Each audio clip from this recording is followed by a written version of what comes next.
Hello guys and welcome to Tech Tricks tutorial.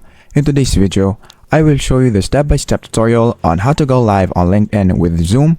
So by the end of this video, you will learn how to do them. So without further ado, let's get into it. So the first thing that we need to do is to open our LinkedIn app right here. And once we open our LinkedIn app, on the middle bottom, you will see the post button right here. So click that one. So just click post. And then after that, as you can see, we now have this kind of look. Now, the next thing that we need to do is to click this plus icon, which is right here. And then after that, click event. Once you click event right here, you will see the event type, the event name. You will be asked to put the name, the date and time, the registration, or the broadcast link, and then of course the description.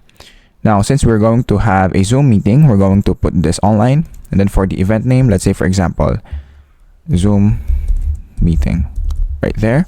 And then for the date and time, it's up to you right here if you want to start the date and then the end date.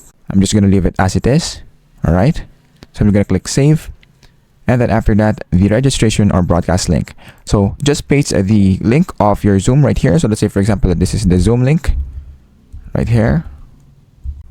Let's say for example, that is the link of your Zoom, and then just put a description right there. And then after that, just click done. And then after that, it will now be automatically posted, as you can see right here, Zoom meeting. And then after that, click post again. And once you click post, you are now good to go. And so that is basically it for this video. Thank you guys for watching Tech Tricks tutorial. I hope you learned something, and please don't forget to like and subscribe. Have a great day everyone.